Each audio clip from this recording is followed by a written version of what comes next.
Bonjour à toutes et à tous, Shavua Tov.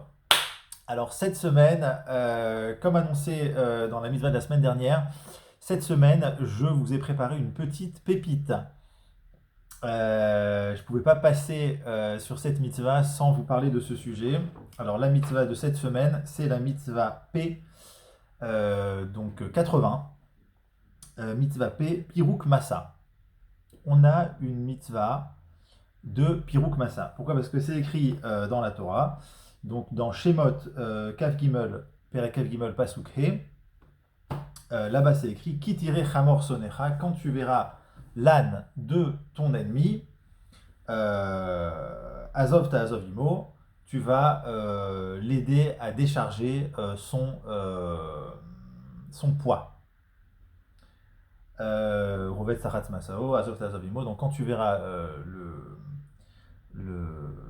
l'âne de ton ennemi qui est sous son poids, eh bien tu vas l'aider à décharger ce poids.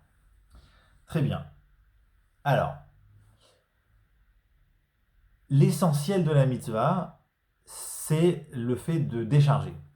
Pourquoi? Parce que si je décharge l'animal, eh bien, d'abord j'aide cette personne-là.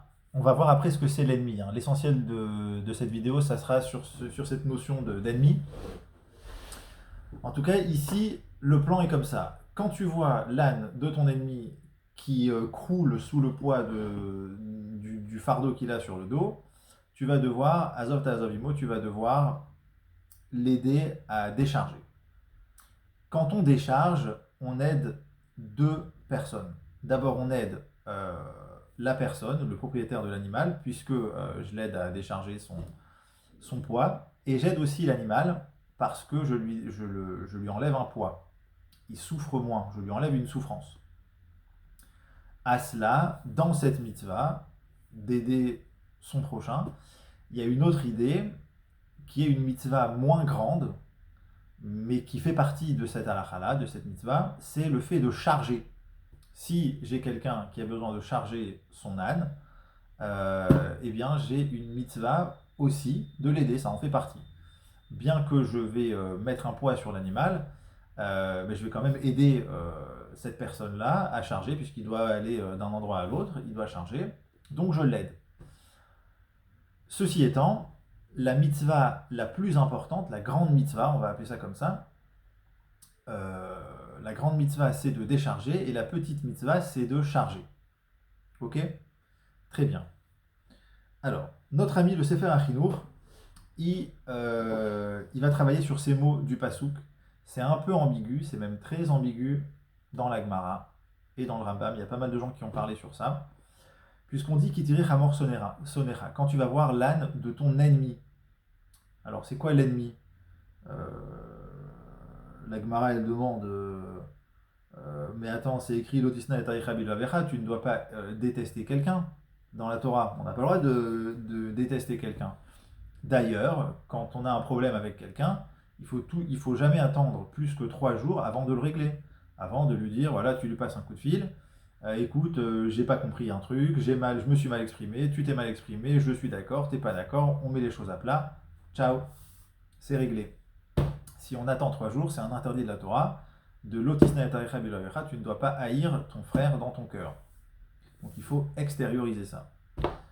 Mais alors on a une question, ça veut dire on n'a pas le droit de détester les gens. Alors à ça, il y a deux, deux, deux avis si vous voulez. Il y a deux manières de répondre à ça. On a une manière, c'est de dire que on parle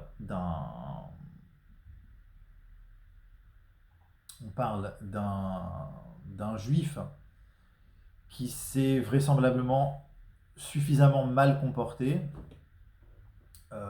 qu'on l'a mis en garde, qui a fait vraiment des bêtises, après des mises en garde, etc. Donc il a quelque chose de haineux lui-même dans son rapport aux autres. Et donc ce type-là, c'est pas interdit d'avoir un sentiment négatif à son égard dans son cœur. C'est peut-être même une mitzvah. Pourquoi? Parce que comme lui, il est dans une colère, il est dans une crise, voilà, si dans notre cœur on a quelque chose envers lui, dans notre cœur, hein, ça ne veut pas dire dans les actes, bien entendu. Bon, ben voilà, c'est pas quelque chose de négatif. Pourquoi? Parce que si lui, il déteste, il se déteste puisqu'il est en crise avec lui-même. Si on peut l'aider, on l'aide. Si on peut pas l'aider, on doit pas à tout prix aller vers lui. Ça, c'est un avis. Un autre avis, c'est c'est de dire que l'ennemi en question, c'est un ennemi classique. Alors, dans le pasouk lui-même, si le pasouk emploie le mot sonné ennemi, ça a l'air qu'on parle d'un ennemi qu'on a le droit d'ailleurs. Ça, c'est une chose. Maintenant, quoi qu'il en soit, aujourd'hui, de nos jours, je préfère mettre tout le monde d'accord. C'est certain que on a beaucoup à gagner, à ouvrir notre porte, à ouvrir notre table de Shabbat et à ouvrir nos sourires aux gens, euh, quels qu'ils soient, quel que soit leur horizon, quelle que soit leur pratique. Pourquoi? Ben, on observe que quand on ouvre nos portes et qu'on sourit aux gens, ben, finalement, il se passe quelque chose de bien. Il faut être capable d'assumer les loupés, mais il se passe quelque chose de bien. Donc la tendance, elle est plus à être dans une ouverture plutôt que de se renfermer. Ça, c'est mon conseil. Et vous verrez, si vous fonctionnez comme ça, vous verrez que finalement, si on regarde avec beaucoup de recul, 10, 20, 30, 50 ans plus tard, chez les enfants, même de gens qui sont extrêmement déconnectés, finalement, il y a quand même des belles choses qui arrivent. Donc c'est jamais perdu. Il faut pas être dans le, il faut pas vouloir des résultats rapides. C'est une course de fond, on va dire. Alors maintenant, on a un cas extraordinaire dans la Gemara. Alors, il y a deux Gemarotes qui en parlent. Et ça, je peux pas passer cette mitzvah sans vous parler de ce truc parce que c'est tellement énorme. Ouais, je peux pas passer au-delà. Donc, on a une Gemara dans Baba Metzia, Daf Lamedbet Amoudbet, ok, qui sera ramenée dans le Rambam, que je vous lirai, puisque c'est en soi un truc extraordinaire, et qu'on revoit par après. Il y a aussi une Gemara dans Psachim, Kuf Yud Gimel, Amoudbet, sur ce sujet, sur le même sujet. La Gemara, elle dit comme ça. Tashma, viens, écoute. Oev lifrok vesone liton, mitzvah besone, kede la kouf et yetzro. Alors, on a un cas. Dans notre mitzvah de Pirouk Massa, notre mitzvah de décharger. On a un cas. Donc, on a dit qu'il y a le fait de décharger qui s'appelle Pirouk et le fait de charger qui s'appelle liton, teina. Donc maintenant, on a un cas. J'ai devant moi Oev Lifrok et Sonné Liton. J'ai un ami, un super ami, un pote de ouf. Je dois l'aider à décharger. Donc d'abord, c'est mon ami, c'est cool. Et en plus, je dois l'aider à décharger, donc je vais faire une grande mitzvah avec un pote. C'est bien. D'une part.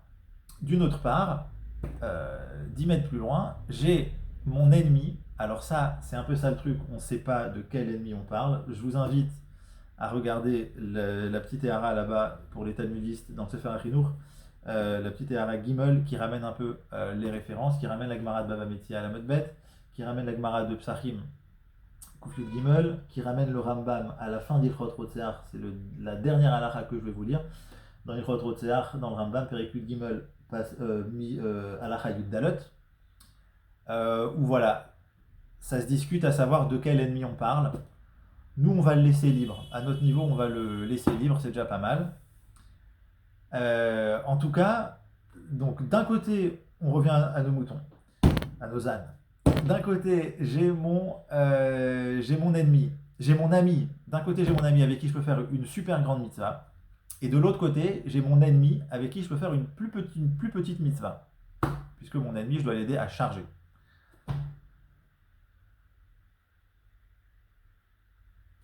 La halakha, elle est, et c'est ramené comme ça dans le Rambam, la halakha est Mitzvah Bessonné, c'est une mitzvah d'aider son ennemi, qu'aider la koufet yetzro, pour être kofé son yetzer, pour se bagarrer avec son yetzer.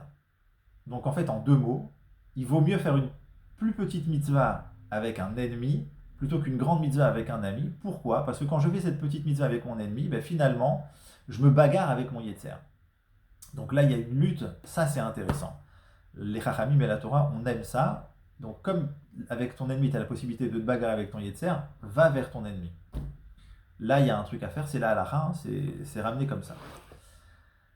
Alors, cette idée, elle est très grande parce qu'elle nous apprend que notre manière de regarder nos ennemis, alors encore une fois, reste à définir, et là j'invite les talmudistes à aller retravailler, reste à définir si c'est un ennemi permis par la Torah ou un ennemi juste parce qu'on a eu un problème, je sais pas, il m'a pas laissé passer au feu rouge, ou je sais pas quoi. En tout cas, reste à définir quel genre d'ennemi c'est. Mais quoi qu'il en soit, quand j'ai quelque chose de négatif dans mon cœur envers quelqu'un, le projet c'est de se bagarrer avec ça, c'est pas de le laisser pourrir dans le cœur. Et ça c'est juif comme regard. Et je trouve ça magnifique. Donc ça c'est une halakha que je voulais vous dire. Je vais vous lire le Rambam. Le Rambam à la fin d'Ilchot Rotzeach, il dit à sonner chez les Marba Torah ou mi Israël. Quand on appelle dans la Torah un ennemi, il fait partie du peuple juif. L'homme Olam, c'est pas quelqu'un parmi les nations, c'est un juif. Alors le Rambam demande Verrier Israël, sonné mi Israël, mais comment c'est possible qu'un juif il aille un autre juif? Pourtant c'est écrit, tu n'as pas le droit d'ailleurs un juif dans ton cœur. Donc les Ramim ils ont expliqué, nous dit le Rambam, donc il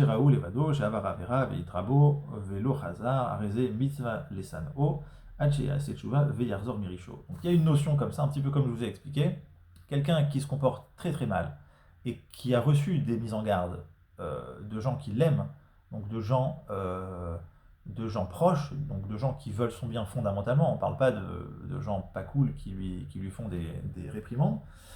Donc il a reçu certaines mises en garde et il refait les mêmes bêtises et il y a quelque part une querelle avec lui-même, quelque chose avec lequel il est en confrontation. Donc celui-là, nous dit le Rambam, c'est une mitzvah d'avoir ce sentiment-là dans le cœur, hein, je précise, jusqu'à ce qu'il fasse tchouva, jusqu'à ce que ce type se rende compte qu'il est un proche, hein, qui n'est pas un type que je connais pas, c'est quelqu'un qui est capable d'entendre une réprimande, donc ça peut être qu'un proche, un très proche, euh, avec qui il y a un vrai lien. Ce type-là, on a une mitzvah d'avoir un ressenti dans le cœur un peu négatif à son égard, en attendant qu'il revienne sur ces grosses bêtises-là. Regardez la suite de Rambam. Bien que ce type n'a pas encore fait tchouva. Donc le type, il s'est pas encore repris de ces bêtises sur lesquelles on l'a réprimandé. Qu'est-ce qui se passe? Rambam dit Imatsu nival bemasao, mitzvah lifrok velit on imo. Alors il le dit un petit peu à sa sauce, le Rambam.